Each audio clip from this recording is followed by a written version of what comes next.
Hey everyone, welcome back to the Hollywood Actors Guide to Surviving the Film and Television Industry. This is your host, Jennifer Lynn Warren. Let's rock on, guys. So today, our first thought of the day is that you could be the best actor that came in that day for the role. I should slow down.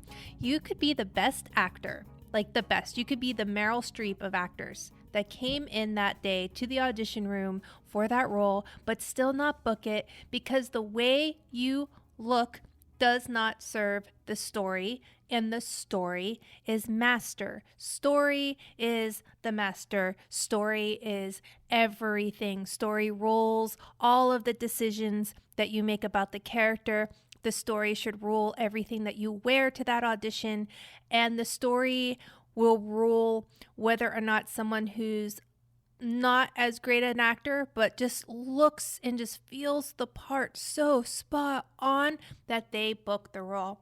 So this is just a gentle nudge to you that when you go out and you're feeling lazy about, maybe you've done your actor prep work, I'll give you that in this story, but maybe you're like, this does take place in the 1800s, but I just really feel like wearing jeans today, that you are not serving the story. Let the story be your master, be a slave to the story and all of the decisions you make for that audition, and you will help them make that decision to say yes for you because you want to get to the yes. You want to do everything you can to feel and sound and look like the person that is right for that character.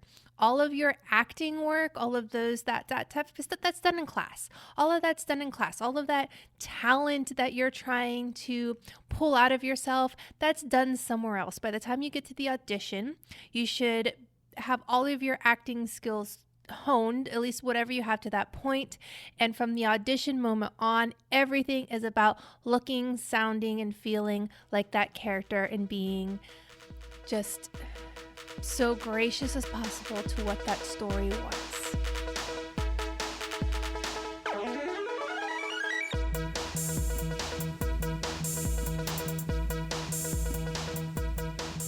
Boredom is the killer of dreams. Boredom is the killer of dreams. So all of my quarantine friends out there telling me that you're bored and you don't have anything to do, part of it's just a simple lack of imagination, guys. Dust off those brains of yours and start creating. I've said that every week on this podcast. I know you're sick of it, but I am not sick of saying it because it is the truth. You need to engage your mind. And a lot of times, it's the stuff that is so boring. That is exactly what you need to be doing to get further in your career.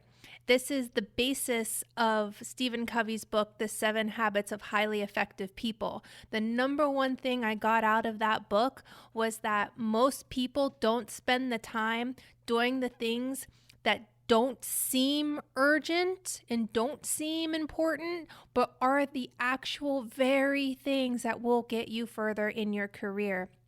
You can talk about having a reel all you want. Go shoot something. You could talk about updating your resume all you want. Update your resume. You can talk about how you need a better agent. Well, what are you doing to get a better agent? And you know what? Doing all that research, it's boring. Memorizing your lines, it can be boring. And boredom will kill it. It will kill it so fast. Boredom will kill your dreams. Boredom will kill your dreams. Write that somewhere if you need to. Put it up on your refrigerator. Put it up next to your computer. So when you are making that decision, do I reach out to this manager tonight and see if I can get a general on Zoom? Or do I binge Ozark? And look at that. Boredom is the killer dreams, and see which decision maybe you just need that kick in the booty to make.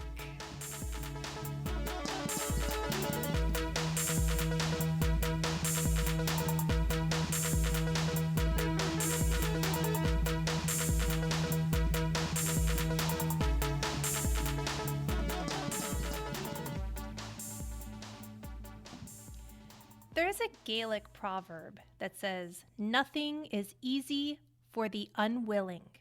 And if you're unwilling to face what you're afraid of and your emotions, then forward progress in your acting career and improving the quality of your career and the quality of your life will not be easy.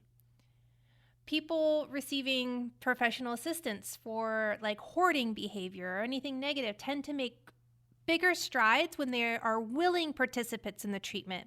It's kind of like if you've ever had to go through, fortunately I haven't had to do this, but a lot of my friends have, they've had to go to AA. And one of the first things they tell you there is AA only works if you're willing to be there and you are a willing participant in the treatment. And I think that can be said about everything in life. You have to be willing to do the work, or like the gains would be minimal. It's kind of like if you were going to go to a therapist but not willing to do the work, then you're just wasting your money, right? And I'm not just talking about, are you willing to go to acting class? I mean like a real interest in committing to important actions related to changing behavior in the long run, whatever that behavior is that you're doing that's not serving your career. And people who are willing to feel what they feel without trying to avoid anxiety and stressors and fears are much more likely to have successful outcomes. So this is a very stressful business, and you can't deny that it is. There's a lot of anxiety going into an audition, and you can't deny that there is. Willingness is a stance that a person can take when they're presented with a difficult emotion, right? So when life is like, are you willing to have this scariness and this difficulty so that you can move forward to a high quality of life, then you should do your best to answer yes, realizing that there will be discomfort that comes along with doing what you care about. It's psychologically healthy. And being willing to accept and embrace that comfort is critical to a life well lived and to developing, an acting career,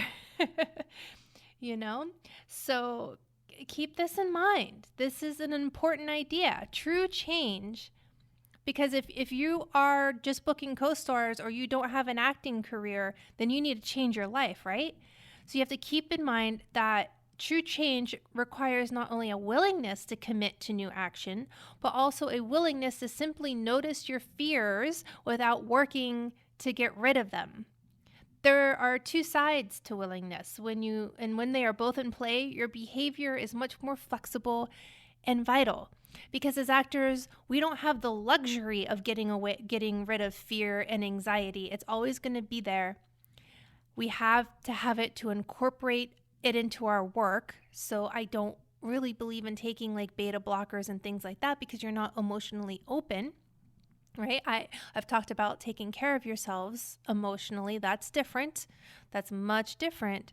But if you're going into an audition and you're anxious, it's fully different to sit there and try to make the anxiety to go away, or you embrace the anxiety. You say, yo, anxiety, hey man, what's up? How you doing today? And your anxiety be like, dude, this audition. You'd be like, dude, right? It's amazing what happens. It's a little trick therapists will sometimes do with you to have you talk to your negative emotions. So give that a go. Talk to your negative emotions. Some of you are feeling anxiety just because of COVID-19. Talk to your negative emotions. See how that goes. But guys, willingness is such a big thing with this business, and I hate to say that you have to be like the first one in class to raise your hand when an acting coach is like, who wants to go up? But man, if your hand is not shooting up going like, yeah, I want to play like right now, it's why I'm paying money for this class, and that is what I'm here in whatever city or whatever class you are in to do. I don't know what to tell you. Don't know what to tell you guys. You need to be willing to put yourself out there. If you're not willing to shoot something right now and just put it up on Instagram to be like, hey, look at me doing this acting thing, guys. I act, by the way, and all that other fun stuff. I don't know how much I can help you on this podcast. I'm trying everything I can think of to help you guys be successful. So if you have any questions, email me at thehollywoodactorsguide@gmail.com. I'm sorry, I don't think there's a the in there. It's hollywoodactorsguide@gmail.com. Or you can message me on the Hollywood Actors Guide Instagram account. Also, one little follow-up here, and I'm hoping this person is listening because they've been very, very persistent with this. But I occasionally get these messages like on Instagram or even email, and they're people I don't know. And sometimes they're listeners, sometimes they just find me through Instagram and they're just curious about the name of the account, whatever. But they're just like, hey. Never just say hey. Or they're just like HRU, which I had to Google, which apparently means how are you. Don't do that. Don't do that. Nobody has time who's a stranger to you to answer how are you. Like, it is ridiculous, and you know what? It's condescending and it's unprofessional. And I can only imagine that if you're doing that to me, then you're doing that to casting directors, agents, managers. You know what? Don't do it.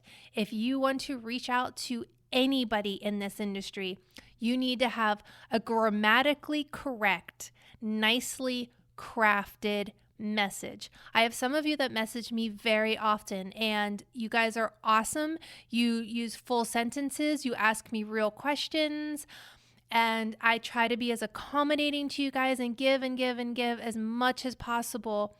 But then some of you are just like HRU, and that needs to stop because I'm just not going to reply to those messages anymore. So hopefully that's not you, and if it is, I hope this changes.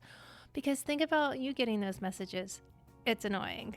So that's all I have for you guys. So it's the end of May. I hope you're doing well. I hope you're safe. I hope you're happy. Break a leg out there, and remember, you are not alone.